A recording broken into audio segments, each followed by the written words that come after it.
In this session, we will discuss about federalism in India. We will also discuss various issues and challenges before Indian federalism.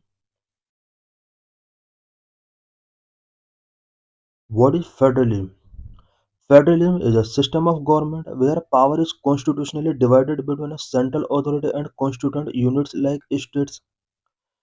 Federalism एक system of government है जहां पर power central और states के between constitutionally divide की जाती है. Term federalism is never explicitly used in the Constitution of India. Article 1 describes India as a union of states. Federalism word constitution में mention नहीं किया गया है. ओनली आर्टिकल 1 के अंदर यूनियन ऑफ स्टेट मेंशन किया गया है. Constitutional provisions and doctrines of federalism. Federalism से रिलेटेड कॉन्स्टिट्यूशनल प्रोविजंस क्या है, फेडरलिज्म का डॉक्ट्राइन क्या है. Article 246 seventh schedule list 1, 2 and 3. Constitution का आर्टिकल 246 के अंदर सेवंथ शेड्यूल से रिलेटेड प्रोविजन किया गया है. सेवंथ शेड्यूल के अंदर लिस्ट 1, 2 एंड 3 प्रोविजन किए गए हैं जिसके अंदर लेजिस्लेटिव पावर्स का division union list, state list and concurrent list के अंडर किया गया है. Article 263 inter state council for coordination. Article 263 के अंडर इंटर स्टेट काउंसिल का प्रोविजन किया गया है जो कि इंडियन फेडरलिज्म को स्ट्रेंथ करते हैं. Basic structure doctrine. The supreme court declared that federalism is a part of basic structure of constitution limiting the misuse of article 356. SR Bommai case के अंडर सुप्रीम कोर्ट ने बेसिक स्ट्रक्चर डॉक्ट्राइन का principal given किया.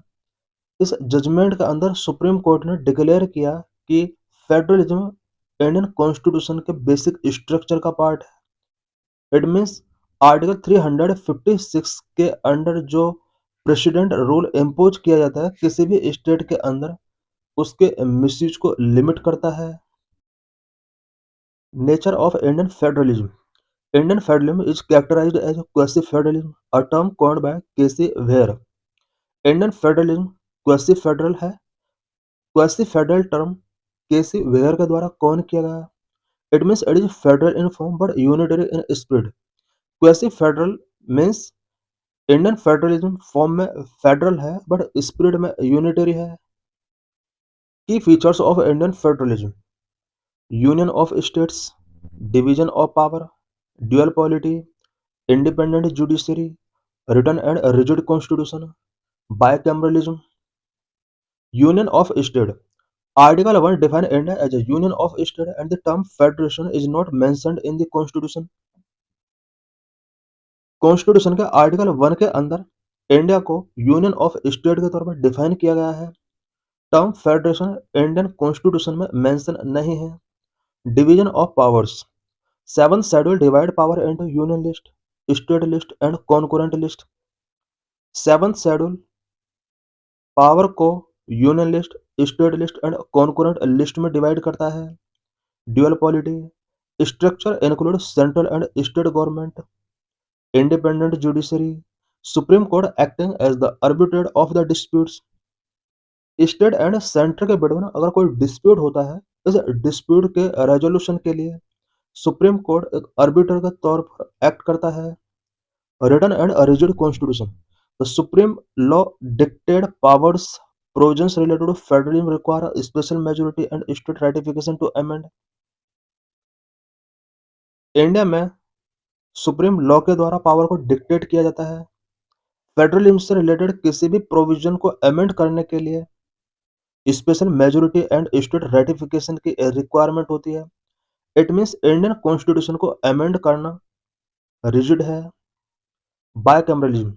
The Rajya Sabha represents the state, ensuring regional interests are considered. Rajya Sabha state को represent करती है. It means regional interest को भी central level पर कंसिडर किया जाता है. Unitary centralising features. The quasi aspect. Indian constitution में कुछ यूनिटरी फीचर्स भी हैं such as strong centre, single constitution and citizenship. Emergency provisions, governors role, all India services, strong centre, a strong unionist and residuary powers vest with center. Strong unionist and residuary powers central government के पास है. Single constitution and citizenship. Unlike the US, India has one constitution and for both levels of government. US के अंदर citizenship dual होती है, जबकि India के अंदर single constitution है, सिंगल सिटीजनशिप होता है. सेंट्रल लेवल और स्टेट लेवल दोनों के लिए वन सिटीजनशिप वर्क करती है. Emergency provisions. Article 250, 352, 356 and 360 allow the system to become fully unitary.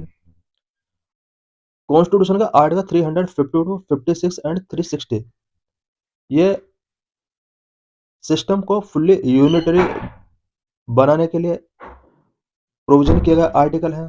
Governors role. Appointment by centre. The governor can hold bills for presidential assent. All India services, IAS, IPS and IFS are controlled by the center but serve in state. India में IAS, IPS and IFS ये central government के द्वारा control किए जाते हैं पर state में service provide करते हैं. Emerging models of federalism. Cooperative federalism, competitive federalism, asymmetrical federalism. Cooperative federalism. It emphasise collaboration between centre and state to achieve national goal. National goal को अचीव करने के लिए सेंट्रल और स्टेट गवर्नमेंट जब collaborate करते हैं, this is known as cooperative federalism. This is facilitated by institutions like NITI Aayog and the GST council. Cooperative federalism India में NITI Aayog and GST council के द्वारा फैसिलिटेट किया जा रहा है. Next, competitive federalism. States compete with each other to attract investment and improve governance. Investment को attract करने के लिए, गवर्नेंस को इम्प्रूव करने के लिए सभी स्टेट के बिटवीन कॉम्पिटिशन है. इट मीन्स कॉम्पिटिटिव फेडरलिज्म के अंदर और स्टेट के बिटवीन एक कॉम्पिटिशन होता है. NITI Aayog performance based ranking encourage this. NITI Aayog का परफॉर्मेंस बेस्ड रैंकिंग इन सभी स्टेट को कॉम्पीट करने के लिए एनकरेज करता है. This is known as competitive federalism. asymmetrical federalism grant special provisions to certain states based on historical or cultural needs. Historical और cultural needs के बेस पर सर्टेन स्टेट्स को स्पेशल प्रोविजन के अंडर ग्रांट्स गिवन किए जाते हैं. For example article 371 to 371 J for state like Nagaland and Maharashtra. कुछ state के लिए जब स्पेशल प्रोविजन के अंडर ग्रांट गिवन किए जाते हैं, this is known as asymmetrical federalism. और इंडिया के अंदर 3 टाइप के फेडरलिज्म का नेचर शो होता है. Constitutional division of power under 7th schedule. Power का डिवीजन किस तरह से किया गया है 7th शेड्यूल के अंदर. Legislative power are divided into 3 list under article 246. Article 246 के अंदर लेजिस्लेटिव पावर को 3 लिस्ट के अंदर डिवाइड किया गया है. Number 1 union list, number 2 state list, number 3 concurrent list. Residuary powers. Number 1 union list. 100 subject of national importance like defence, foreign affairs and banking where only the parliament can legislate. Union list के अंदर present में 100 subject हैं, specially वो subject जो national importance रखते हैं like defence, foreign affairs and banking. इन सभी सब्जेक्ट्स को ओनली इंडियन पार्लियामेंट ही लेजिस्लेट कर सकती है. ओरिजिनली यूनियन लिस्ट के अंदर 97 सब्जेक्ट हुआ करते थे. यहाँ इस लिस्ट के अंदर सब्जेक्ट्स को इंक्रीज किया गया है. Number state list 61 subject, originally 66 of local importance like police, public health and agriculture where state have exclusive power. State list के अंदर प्रेजेंट में 61 सब्जेक्ट हैं, ओरिजिनली 66 हुआ करते थे. इस लिस्ट के अंदर वो लोकल इंपॉर्टेंस वाले सब्जेक्ट हैं जिन पर स्टेट लेजिस्लेट कर सकता है, such as police, public health, agriculture. Number 3 concurrent list 52 subjects, originally 47 like education, forest and marriage where both centre and state can legislate. Concurrent list के अंदर प्रेजेंट में 52 subject हैं, ओरिजिनली 47 सब्जेक्ट हुआ करते थे. इस लिस्ट के अंदर वो सब्जेक्ट हैं जिस पर सेंट्रल और स्टेट गवर्नमेंट दोनों ही लेजिस्लेशन मेकिंग कर सकते हैं, such as education, forest and marriage. In case of conflict central law prevail.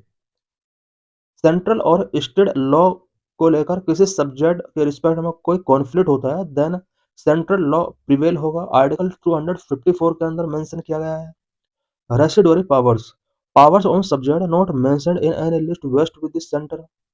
Article 248। कुछ सब्जेक्ट ऐसे हैं जो स्टेट और सेंट्रल लिस्ट में मेंशन नहीं किए गए हैं। इस तरह के सब्जेक्ट पर ओनली सेंट्रल गवर्नमेंट को लेजिस्लेट करने की पावर गिवन की गई है अंडर आर्टिकल 248। की challenges in center-state relations.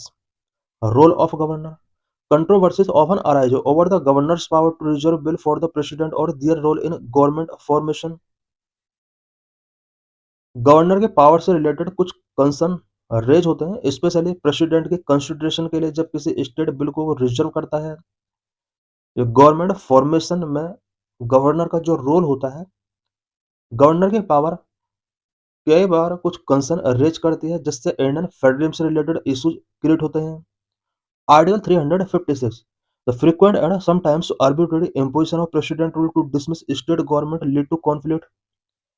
State government को डिसमिस करने के लिए sometimes arbitrary president rule imposition किया जाता है।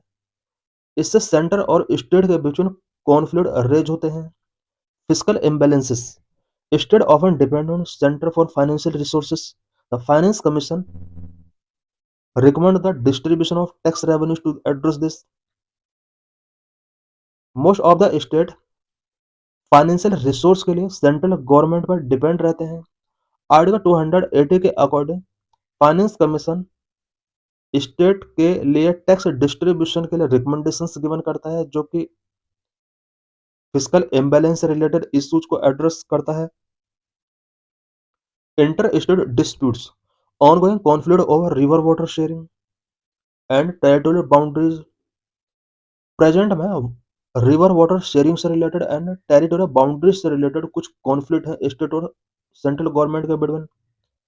River water sharing such as Kaveri Krishna river से रिलेटेड इश्यूज हैं and territorial boundaries such as Belagavi.